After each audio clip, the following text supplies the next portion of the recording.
So from X30 Master and Gentleman, we go to KA100 138, and it's time for the Superheat. Let's take you through the starting order. Vincent Castrovillari and Mick Blancasport line up on the front row of the grid.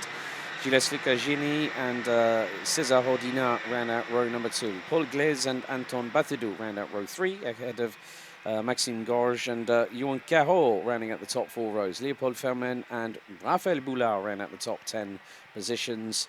William Kousmal, Jean Accard, Joan Prica, Nathan Best, Alissa Descaries, and then we've also got Maxime Cahen and Lisa Kousmal rounding out the 17-strong grid.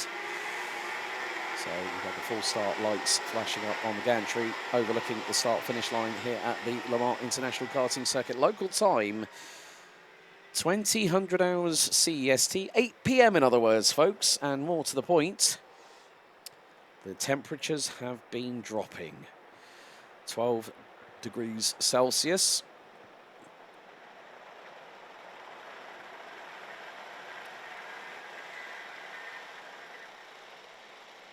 So the track is very much dry. Everyone's starting to get into formation ahead of turns 16 and 17. Plumes of exhaust smoke being more prevalent here at the circuit. We're in the deep of night here at Le Mans, and the locality is away and with noise from Iame Power. The 100cc engines on these karts. Again, we go round. A full start light has been shown.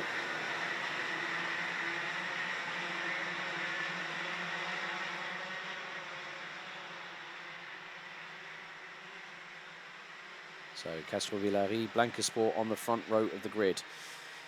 So obviously with the colder conditions, 12 degrees centigrade here at Le Mans, of course we have to take safety into consideration. The tyres will not have a big adhesive property, unlike what we saw in the respective heats earlier on today. We've had 33 total qualifying heats. We are now into Superheat number 3 out of 9 here this evening at Le Mans. And there is one straggler at the back end of the field, but more to the point, it is a case of these drivers now having to come around again. So Castrovillari clean swept the qualifying heat stages with a maximum score of 150 points, and Guillaume, this night is getting even more magical with the surrounding dark skies, floodlights, and this sort of ambience that we have here at Le Mans. There is nothing quite like it. There's nothing quite like it, and it's often being said that during the Le Mans 24 Hours, the car racing event, of course, for 100 years now, taking place on the big track, the night of Le Mans is sort of magical, and it's once again what we can relate here for the Iame Euro Cup. Une nuit magique et peut-être une nouvelle tentative de départ qui sera la bonne. Les feux s'éteignent, on passe au vert. C'est parti cette fois-ci. Excellent envol de la part de notre poleman Vincent Castrovillari qui s'envole au contact, et plusieurs pilotes là-bas pris dans un accrochage au virage numéro 1 avec un qui reste sur le carreau, j'en ai bien peur. I did spot Jean Accard, the 747, having a moment. But the front end of the field, it's the 2 CRGs. Oh, it's getting a bit feisty coming out of turn number 6 into 7. Now the run through into 8 and 9. One of the drivers, I think there was Johan Caro, possibly off the circuit, and managed to rejoin safely in front of another driver. But through turn 11 now into the right and left combination. The chicane at turns 12 and 13. Well, Castrovillari has got to do everything in his power to keep everyone behind, including chief rival Mick Blancasport. Et on voit justement Mick Blancasport avec la petite gestuelle bien connue des pilotes de dire on continue, ça ne sert à rien de se battre dès le premier tour, on reste groupé, on attaque, on remonte, aller chercher le leader, et c'est ce que Mick Blancasport va sans doute tenter de faire dès l'entame de la deuxième boucle. Il tente d'élargir la trajectoire, de croiser, la porte est fermée évidemment, avec la pression qui s'accentue juste derrière. Ça se place avec... Eh bien, c'est Gilles Lucas Gianet en fait, qui est passé devant, effectivement. Donc une livrée similaire pour les deux pilotes CRG. Et c'est très très serré là-bas avec 4 voire 5 pilotes de la même élan. Donc nous avons effectivement Gilles Lucas Gianet du team OKS en tête au terme de ses premiers tours devant Mick Blancasport, Vincent Castrovillari, notre poleman, 3e, juste devant Johan Caro. C'est le premier train. 2 pilotes séparés pour presque une demi-seconde. sur Maxime Gorge, Paul Glaizé, Anton Batedou et le reste du peloton avec un changement. Blankensport, il plonge à la corde du virage numéro 14 et ça passe en tête. Le pilote Comcart qui prend le devant. I thought he was going to go way too deep and probably go onto the grass on the right-hand side of the circuit, but Blankensport with a textbook move. He's now ahead of Genet. Castro Villari is now holding station in third, waiting to pick up the pieces. Ewan Cahor, fastest of anybody on the circuit, 57.006, and is jumping up and down in the seat to try and get the cart to move forward. Well, that's easier said than done. The other driver that we saw go off, Leopold Fermin, in the number 704, is at the back end of the field and is 21, well, the best part of over 20 seconds behind Akar, who also came into strife on turn 1, lap 1. But Nick Blankensport has now gone right. Castro Villari, you want to fight, one's coming to you and now leads, but Blankensport is not out of the woods quite yet. Gilles-Lucas Gianni, Castro Villari, Cahor ran out the top 4, and there's going to be another overtake here into turn 15.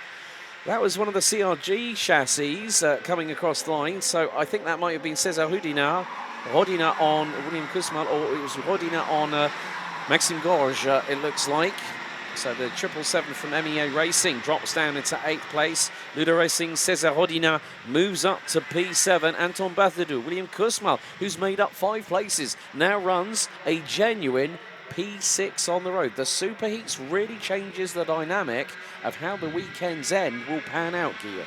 Oui, absolument, sachant que la plupart des pilotes, voire la quasi-totalité, sont toujours sur le même train de pneus qui les étrenne depuis les séances qualificatives. Rappelez-vous, un train de pneus des qualifs pour les 3 courses qualificatives et la super manche, et puis un train de pneus neuf pour demain. Je doute que certains aient pris l'option de chausser un train de pneus neuf dès cette épreuve-ci, attendant évidemment de maximiser toutes leurs chances pour demain. Et attention, gare à l'accrochage là-bas dans la chicane, mais c'est passé dans un trou de souris pour Ewan Caro, je pense, sur Vincent Castro-Villari.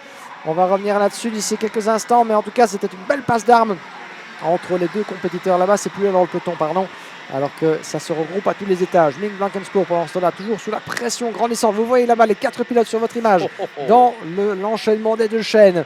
Blankensport, Jenny, Castro-Villari et Ewan Caro. Ces 4-là sont groupés dans la même image. Ils vont devoir attendre évidemment avant de pouvoir éventuellement renverser la vapeur et renverser cette super manche sur sa tête. Il convient justement de piloter avec sa tête, de faire marcher ses méninges pour ne pas se précipiter dans le piège, de vouloir doubler trop rapidement, de se retrouver à la merci de son rival trop tôt dans la course et après de perdre en rythme en vue de l'arrivée. Donc pour l'instant, ça s'observe, ça se jauge, c'est la période observatoire de ce genre de finale, ce genre de finale avant l'heure, devrais-je dire, puisque cette super manche légèrement plus longue et que les manches, on le disait, 2 minutes plus longues avec un tour de chauffe supplémentaire. Ça commence un peu à s'observer. Vous avez vu d'ailleurs Vincent Castro-Villari, sans doute un petit peu frustré de ne pas avoir pu mieux profiter de sa pole position et qui se retrouve maintenant dans la peau du chasseur. Il avait un premier regard, une première tentative à l'approche du virage numéro 1, l'air de dire à son adversaire juste devant, ah, you're not going anywhere, je suis juste sur ton pare-choc arrière et je compte bien te mener la vie dure. Follow me and eat my dust at the same time is what you're effectively saying there, Guillaume. But Castro Villari was showing his nose to Gianni in second position, but Blankensport has got a massive amount of pressure on his shoulders, has led some of the qualifying heats over the course of the weekend so far, now is leading the train, the quartet at the front end of the field. Then there is a 2.7 second gap back from Ewan Cahor to William Kusmal on the JF kart entry, 7.22. Out of the final corner, 6 minutes and 20 to go. Blankensport is at the moment soaking up the pressure like a sponge, but Gianni dives up the inside through into turn 1 and now takes the lead. That was picture perfect by the OKS CRG driver, and he makes it through as Blankensport drops back down into second with Castro Villari right on his bumper. And one of the other lovely things I like about this, you see the chronos on their steering wheel, the stopwatches, giving them lap times and information. And here tries Castro Villari to get through. You can see that blue glow from the steering wheel, and this is what they need in these conditions. They'll have certain information. There are sensors connected to that, such as lap time, which is and that's going to be a lunge for third by Ewan Cahor, but he doesn't make it through. Can he get the crossover through the final corner? The answer's no. So they've got things like engine temperature, water temperature, oil temperature. Blancasport dives up the inside 2 laps later on Gianni and retakes the lead at turn 1.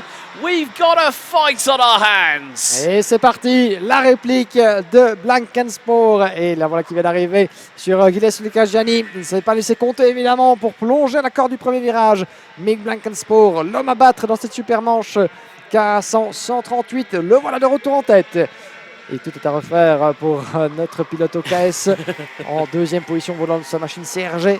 Vincent Castrovillari, également au volant d'un autre châssis de l'usine italienne qui s'était inscrit avec un Tony Kart. Mais je pense que les Tony Kart aura un look un petit peu différent au volant avec Vincent Castrovillari. Je pense bien que c'est un CRG à l'image de son équipier de chez OKS, Gilles Lucas Janet.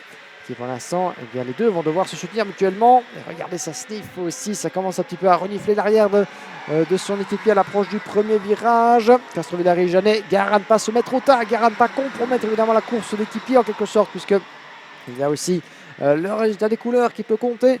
Et à ce stade, avoir deux équipiers, 2 et 3, dans une super manche à ce niveau, eh bien, ça n'a pas de prix. À condition évidemment de pouvoir résister au retour d'Ewan Caro qui revient très très fort avec son châssis Croc Promotion juste derrière sur le couleur du Balls Competition. Ces 4-là n'ont pas fini de s'expliquer. Un peu moins de 4 minutes et un tour jusqu'au drapeau à damier.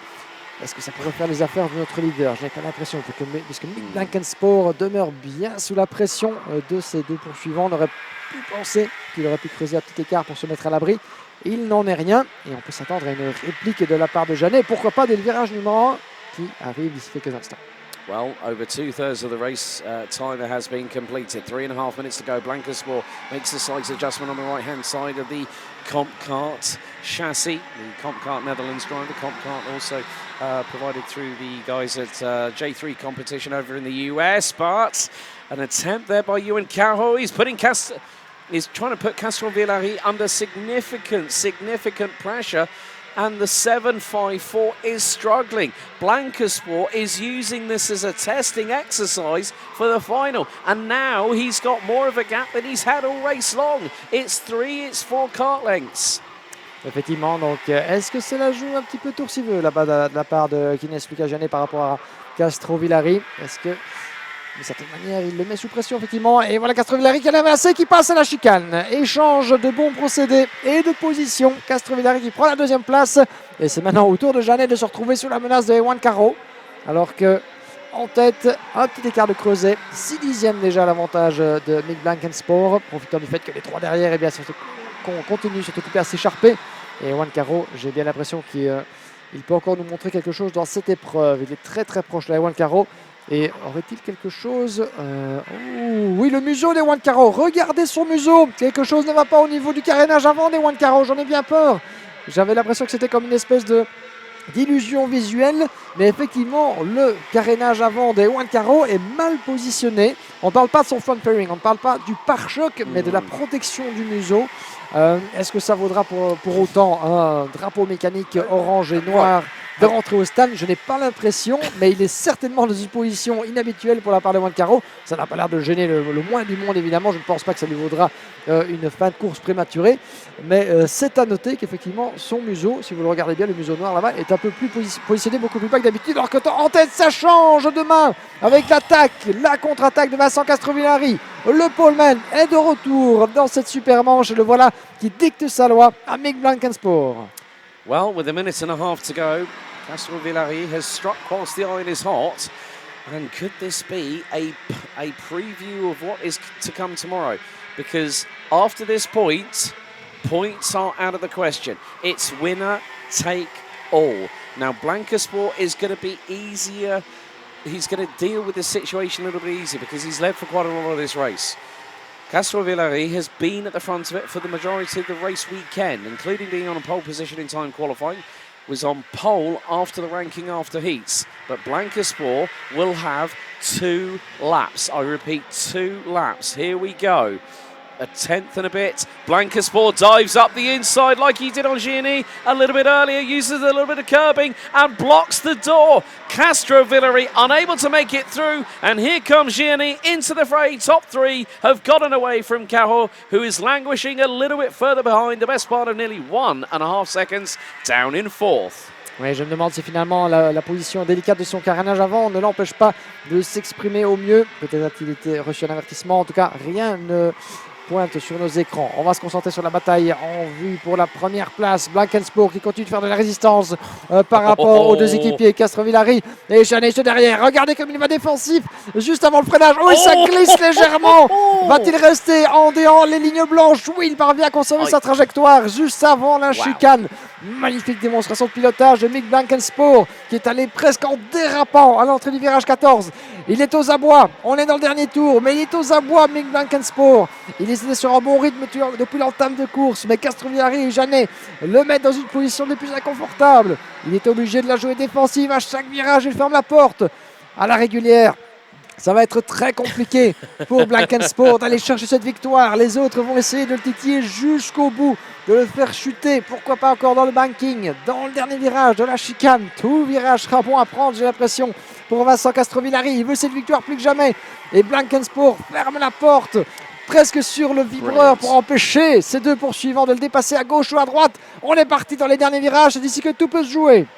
Right, final couple of corners, Blancasport keeps it white-lined and defends perfectly. Into the back of Castro Villari goes Gianni out of the final corner. It's going to be a photo finish. Who's going to get it? It's going to be Blancasport. Blancasport wins the Superheat here at Le Mans after 3 attempts. The fourth one worked. You know what? One of the best things, defending while sideways under braking in turn 14, Mick Blankensport has just put a number on Castro Villari, who takes second. But it was 81 thousandths at the line. Well done to Compkart Netherlands, Mick Blankensport of the 714, who takes the victory in the KA100. 138 kilogram superheat by 81 thousandths ahead of Vincent Castro Villari. Gilles Lucas Gianni rounding out the top 3 with an OKS 2-3. Bolus Competitions, Ewan Carroll rounds out the top 4 ahead of Maxime Gorge, Anton Batedou. William Kusmal making good progress and ending up 4 places, having started 11th, finishing 7th ahead of César Rodina. Raphaël Boulard makes it past 10th place for the first time this weekend, finishing 9th. Jean Pricat, Paul Glaise, Jean Accard, Alissa Dekari. Then we had Nathan Best, Lisa Kusmal, Maxime Kean and Leopold Ferman rounding out the finishing order. But Blancasport takes the superheat ahead of a very, very, very fast Castro Villari. The battle and the war continues tomorrow in the final.